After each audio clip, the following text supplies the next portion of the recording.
Hi, I'm Paul J., and welcome to a very special edition of theAnalysis.news on the occasion of the 90th birthday of Daniel Ellsberg.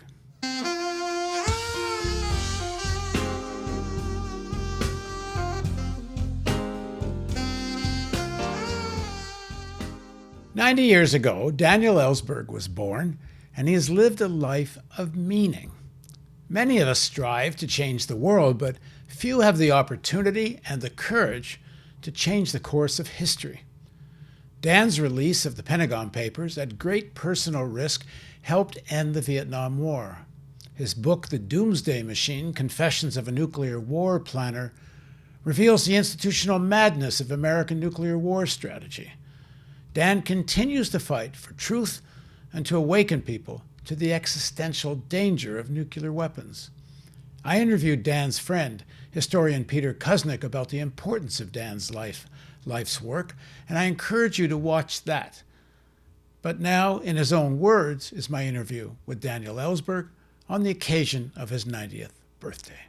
So at 90 years old, why don't you just take it easy? What keeps you fighting? How do you summon the strength when sometimes it seems many are just not listening?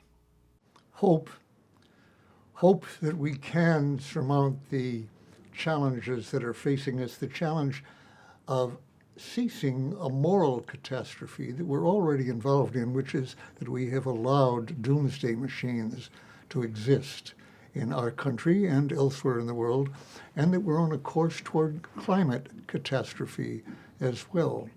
And the problem is to avert the physical catastrophes, not probably full extinction on either case, but catastrophic results for humanity if we go on the way we are, if our policies continue as they are.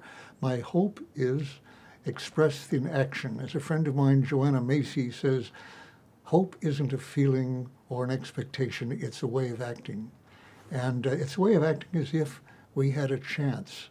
And I think that's what we do have. We really do have a chance to change this and to allow a more humane future to evolve.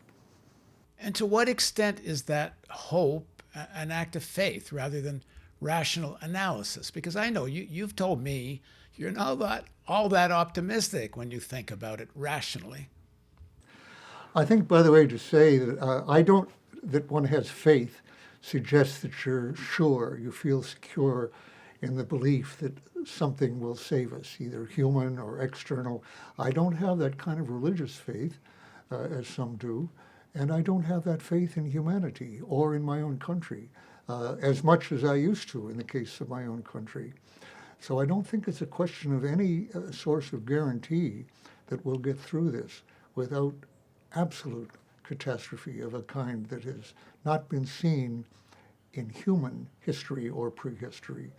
I think that's not only not guaranteed, it's not even likely. But I don't think it's impossible. And given that, I think the way of acting that's appropriate in that possibility that we can eliminate the doomsday machines and change our course of putting fossil fuels into warming the atmosphere of the Earth, it's a question of either nuclear winter with the doomsday machine, ice on our lakes and killing all our harvests, or fire, in effect, with the climatic rise in temperature that will make large parts of the world uninhabitable for humans, even though it doesn't lead to full extinction. So I think both of those are actually likely, but not certain. And if we act in a way to explore, as much as we should, to explore, search, invent, imagine ways of changing this course, it is possible to do it. I have seen, let me go on that, the notion of faith is always associated in religious terms, especially with miracles. Well, I'm old enough to have seen some miracles, secular miracles in the world. I was 60 when one of those occurred, actually. Now I'm 90. Namely, as of, say, about 1981, 83, 1981 is what, 40 years ago, if anyone had asked, what is the chance that the Berlin Wall will be down in 89, in 8 years? Or if they'd asked that in 83 or 85, pretty much the same. The answer would not have been that it was unlikely. It was impossible. It's not really thinkable, so the question wasn't asked. But it did happen, actually.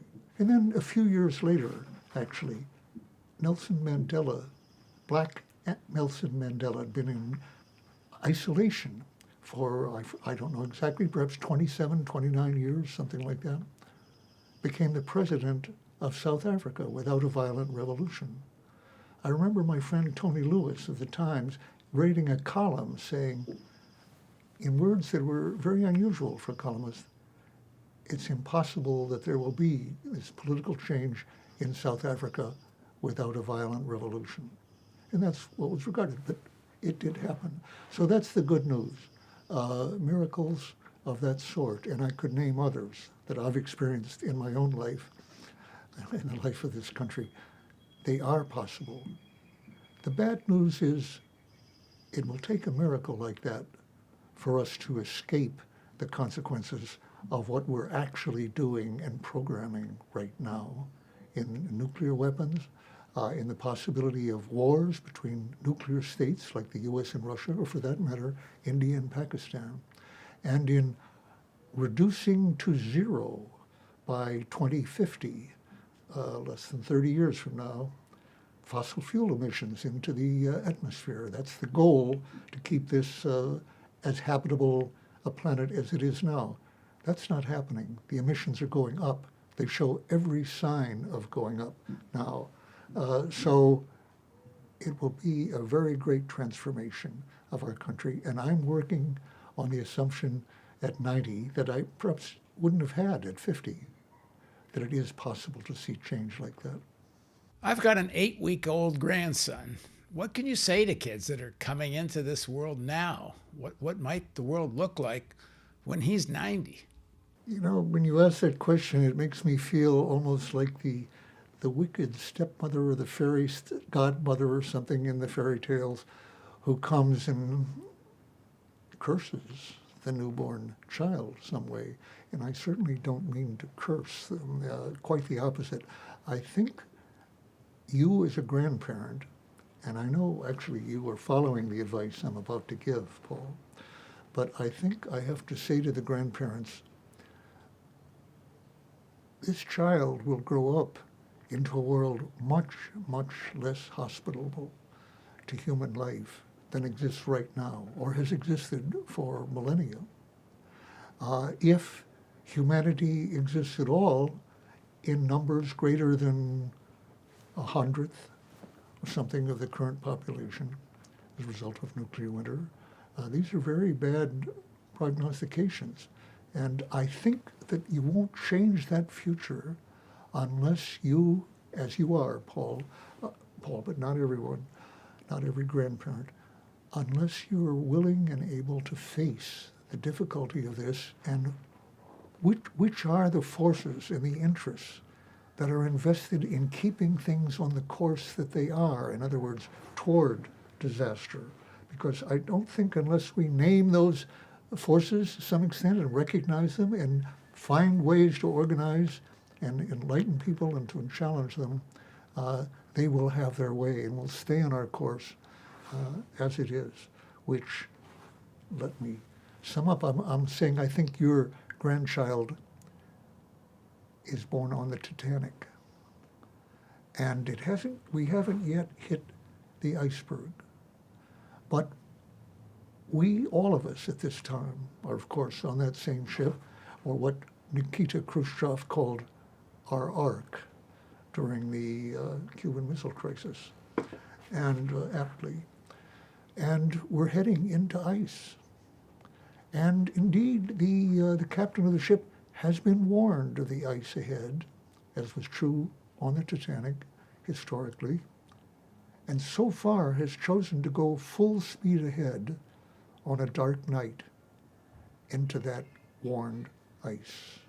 instead of, as other ships in the same vicinity did with the same warning, stopping dead in the water for the night so as to have daylight when moving, or to move ahead very slowly so to be sure to see any obstacle in the way, or simply to go south and extend the voyage, which was acceptable for virtually every ship, except the Titanic, which wanted to set a speed record and couldn't afford to go south if it were to do that, or to stop in the water, and so full speed ahead. What was needed then was a kind of mutiny by the captain against the wishes of the head of the White Star Line, Ismay, who was on that ship and wanted a speed record, or if the captain, who wanted to be on the board of White Star, made the foolish, reckless choice of moving ahead. The first mate did have, theoretically and actually, a power to say, that's not acceptable, we can't have that, a kind of mutiny, saving the lives of the people, knowing, by the way, that they did not have lifeboats enough for even more than a third of the passengers, because, for money reasons, the first-class passengers needed patios outside their cabins, from which lifeboats had to be removed in the design.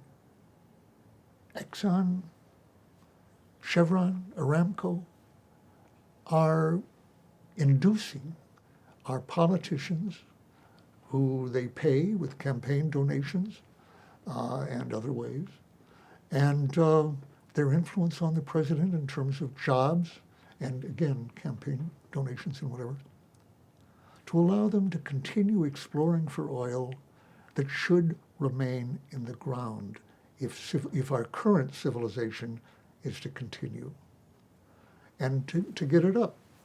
And without a mutiny in Congress and on pressure on Congress and the president to change that policy, the basis for hope would disappear. I'm assuming that there is a possibility of doing that, difficulty as it is.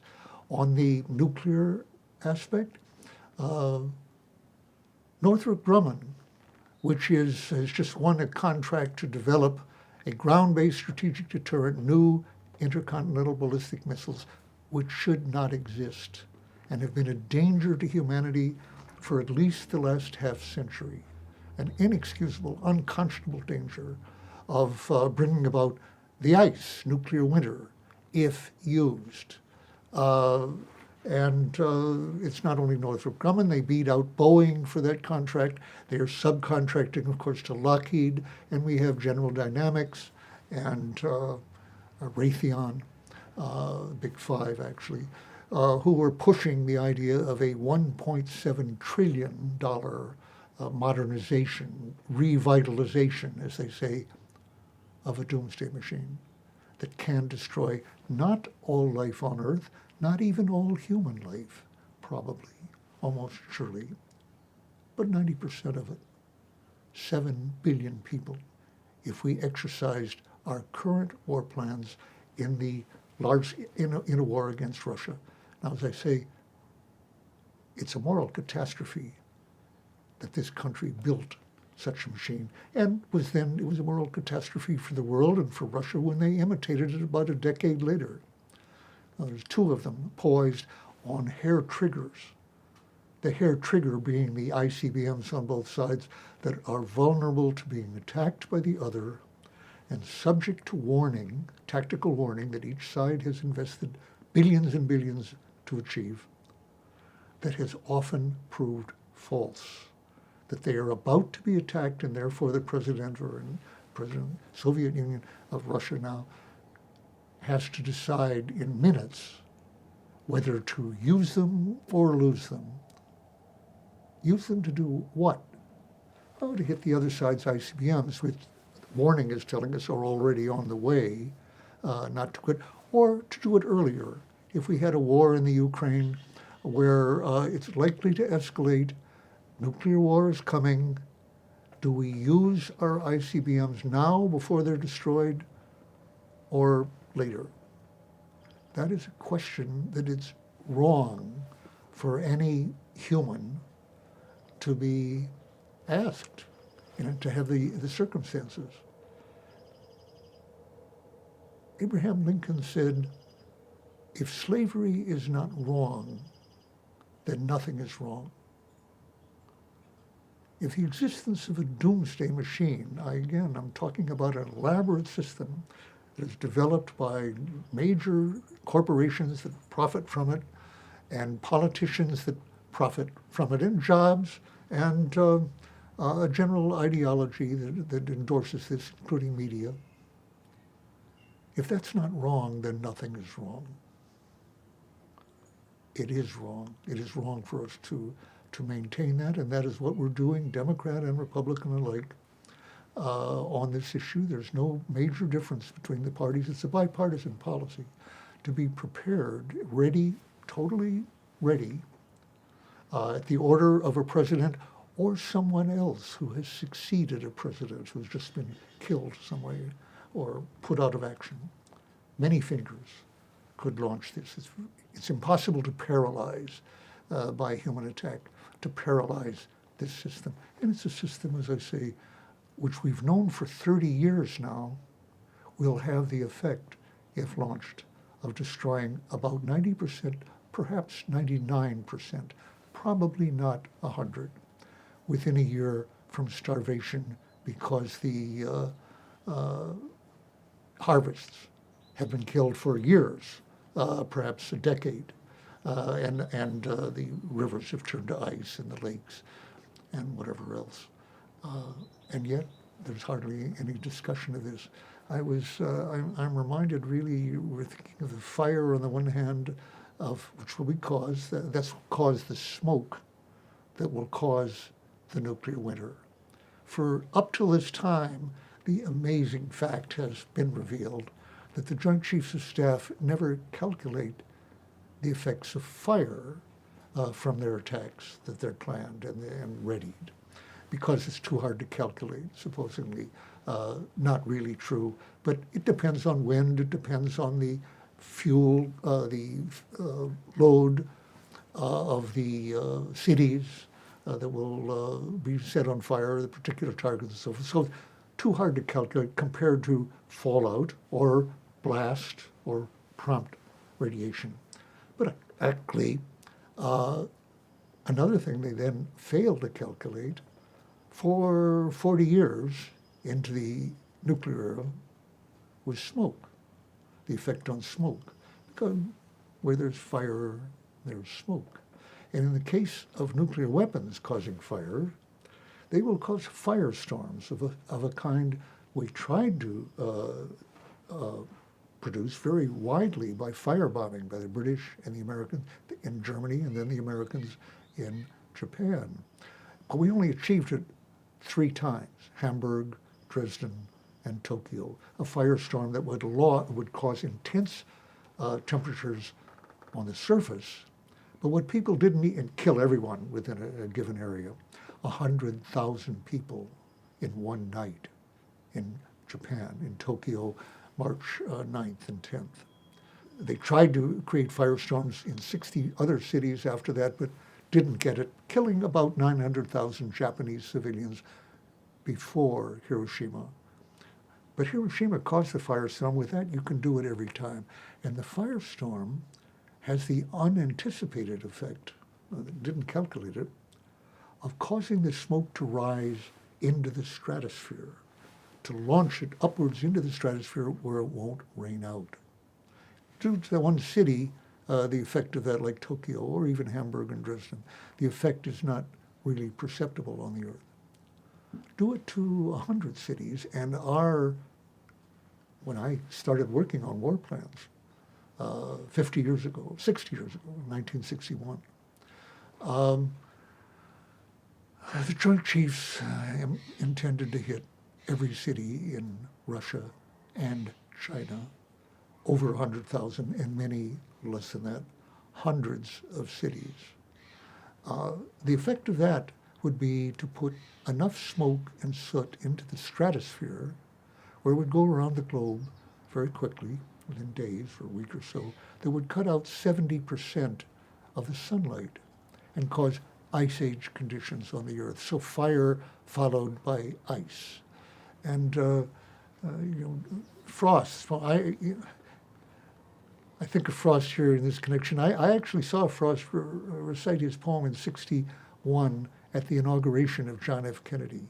The wind blew the leaves of his speech away, his poem away, and I remember this a little embarrassing because he was old. But of course, he had already written the poem Fire and Ice. I don't think that's the title of it, but it goes, some say the earth will end in fire, some in ice. From what I've tasted of desire, I tend to favor fire. But from what I know of hate, ice is also great and will suffice. For destruction, ice is also great and will suffice. Anyway, that's what we're building toward. And that existed in 1961, and really had existed as a U.S. capability for about 10 years before that.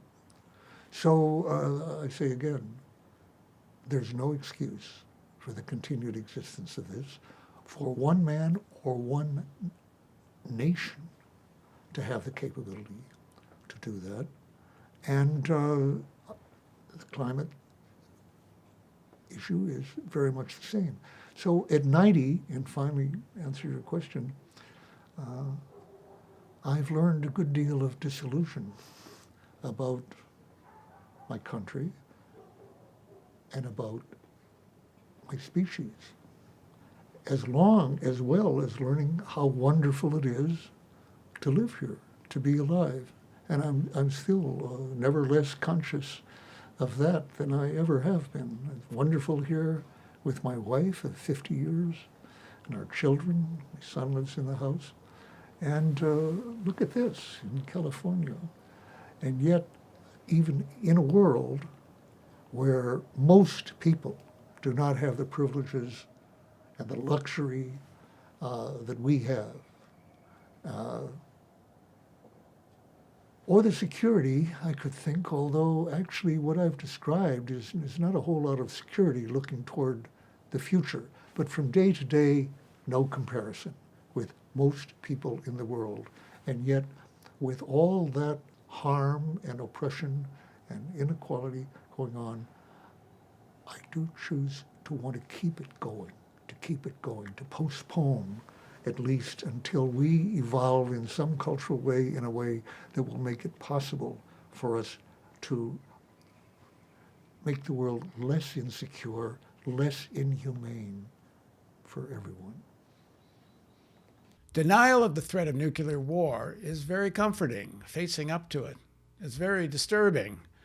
You are the least in denial of anyone I know, yet you maintain a sense of joy. You always have a twinkle in your eye. You laugh and you smile easily. Most people, when I start talking about this, they say, it's just too depressing. How do you keep your sense of joy throughout all of this? Well, here, my wife of 50 years here now, being married and being with her, lying with her at night is heaven on earth. So I know what heaven is. And the other side of that is that hell is possible on this earth. As a matter of fact, all the people doing these things, I think hardly any of them do not convince themselves that they are making things less bad than they otherwise would be if other people were running it, that they have good intentions, but they are the kind of intentions that pave the road to hell. And that's the road we're on. Well, how do you smile on that road? You know, it occurs to me that one of my favorite books, very much so, when I was a kid, was a book called Scaramouche by Raphael Sabatini. And I always remember the first line of that about a Frenchman in the 18th century. He was born with the gift of laughter and a sense that the world was mad. Well, what we've been talking about here is he was not wrong. The epigraph for my book recently I chose was from Nietzsche, one of them, 2 epigraphs. Madness in individuals is something exceptional, but in groups, parties, nations, and epochs, it's the rule. And again, I think that's what we're seeing, the sort of availability of humans to madness. And in a way,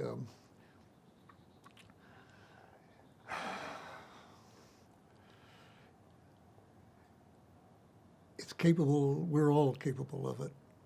I think all humans are capable not only of participating in something mad out of a sense of group, teamwork, going on delusional beliefs generally, and being obedient, being loyal, being patriotic, being courageous, all things that we generally regard as virtues, but they all have a dark side in that they can be put to work serving very bad interests in general, and that's where we are. So for many of us, obviously, life is simply, as I said earlier, very privileged. My life has always been a life of privilege compared not only to most people in the world, but most people in America. And it's a privilege to have my family, to have my wife with us together, to have friends who are also joining me in this effort is joyous. And there's a lot of things to laugh about. But at the same time, I can't let go of this feeling, the belief I have that it's not impossible to avert these catastrophes that we're facing, and that it's possible even to challenge the hoax that entraps so many people. The Ro Khanna and Markey effort to stop the ground-based strategic deterrent, the continuance of which I think would mean that we were doomed to have a hair trigger on the doomsday machine indefinitely, and I don't think we would survive that indefinitely. The programs of the new administration need improving, actually, in terms of climate, but they're an immense change and really offer hope, an actual visible basis for hope that the emissions will go down. My hero, Greta Thunberg, who enlarged a vigil at the Swedish Parliament, which Patricia and I actually participated in one very snowy, very cold morning once in Sweden, with about 50 or 60 people, had encouraged millions, actually a million or so, in a couple of months later, and a year later, several million, many million people protesting in a strike on a school day, going from school basically and striking. But she could not be clearer in saying success is not measured in these numbers of people or even in her ability to speak to parliaments and to the UN and to Davos and so forth. She said, the emissions are going up. And that is what we're looking at, and that's failure so far. A willingness, in other words, she's shown this amazing moral courage and willingness to face not only the possibility of failure, but the existence of failure of very many times, and yet to keep at it as she does with the others. And that's what I'm privileged to be able to do, to keep at it. It's possible, and if it's possible, it's worth devoting one's life to trying to bring that about. Thanks for joining us, Dan, and happy 90th birthday. And thank you for joining us on theAnalysis.news.